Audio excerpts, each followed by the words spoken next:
Hello दोस्तों, welcome back to my channel. आपका हमारे यूट्यूब चैनल में स्वागत है। दोस्तों, आज का मनसुंदर सीरियल में एपिसोड बहुत ही इंटरेस्टिंग होने वाला है, तो एपिसोड के साथ इन तक बनी रहिएगा।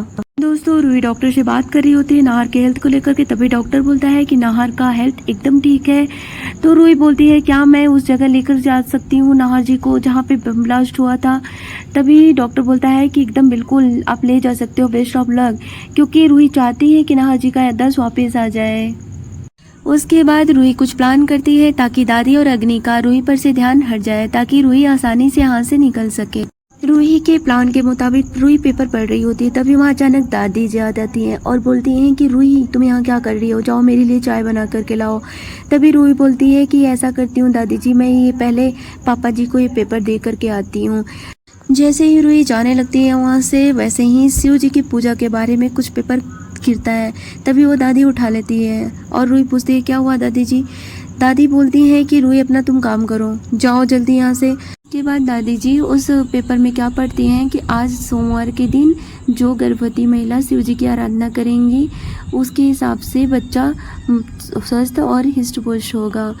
तभी दादी अग्नि को पूजा करने के लिए बोलती है। इधर रूही ये सब चुपके से देख रही होती है कि दादी और अग्नि दोनों ही पूजा में बैठ चुकी हैं। तभी वो नाहर के पास जाती है और देखती है कि नाहर सिंगापुर का कुछ असाइनमेंट अटका हुआ है, उसके बारे में वो बात करता है। तब इधर रूही सब कुछ सुन लेती है। उसके बाद दूसरे नंबर से नाहर को कॉल करती है और बोलती है कि मैं सिंगापुर से, आपका एक असाइनमेंट अटका हुआ है, आप अपनी पूरी फॉर्मेलिटी करके यहाँ से ले जाइए और मैं आपको इसी नंबर से एड्रेस भेजती हूँ। सब कुछ रूही के प्लान के मुताबिक ही चल रहा होता है। नाहर रेडी होने जाता है वहाँ जाने के लिए और इधर रूही चुपके से निकलती है ताकि वो लैंडमाइन जगह पे ले जाकर के नाहर की कुछ याददाश्त वापस ला सके। इधर रूही जैसे ही चुपके से जाने लगती है, वैसे ही अग्नि के कलश में रूही दिखाई देती है। फिर अग्नि सोचने लगती है कि ये रूही कहाँ जा रही है चुपके से और रूही के माइंड में क्या चल रहा है। कुछ ही देर बाद नाहर आता है और छोटी माँ को ढूंढने लगता है कि छोटी माँ कहाँ है। तभी छोटी माँ आती है और छोटी माँ से बोलता है कि छोटी माँ, मुझे आने में लेट हो जाएगा, तो आप लोग लंच कर लीजिएगा। उसके बाद अग्नि को ये सब सारी चीज़ें देख करके और भी ज़्यादा उसके मन में शक पैदा होता है कि पहले रूही गई, उसके बाद नाहर गया, आखिर ये सब चल क्या रहा है। फिर अग्नि कुछ प्लान सोचती है कि मैं ऐसा क्या करूँ यहाँ से जल्दी से उठूँ। फिर वो पैर दर्द होने का बहाना बनाती है कि दादी, मेरे पैर में बहुत ज़्यादा दर्द हो रहा है, प्लीज़ अब मुझे पूजा में नहीं बैठना है, मैं भगवान से क्षमा प्रार्थना मांग दे रही हूँ। तभी वहाँ पे अचानक सोनिया आंटी आती हैं। वो बोलती हैं कि हाँ, प्रेगनेंसी में ऐसी दिक्कतें हो सकती हैं, तो कोई बात नहीं है बेटा, आप जा सकती हो।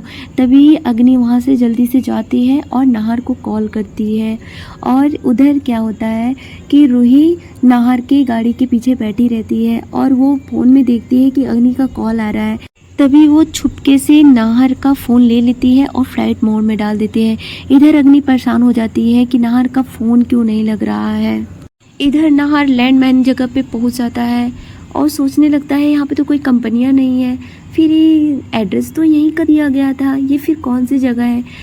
तभी पीछे से रूही आ जाती है और बोलती है, नाहर जी, मैं आपको यहाँ पर लेकर के आई हूँ।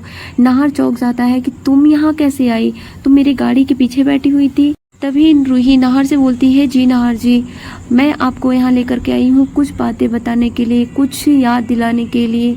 नाहर कंफ्यूज रहता है क्योंकि वो पहली बार यहाँ पे आया रहता है, उसे कुछ भी याद नहीं रहता है। रूही लैंडमाइन जगह पे इसलिए लेकर के आई है ताकि नाहर को सब कुछ पुरानी यादें याद आ सके, कैसे ब्लास्ट हुआ था, कैसे वो रूही को रोकने की कोशिश कर रहा था, ये सब नाहर को याद आ सके।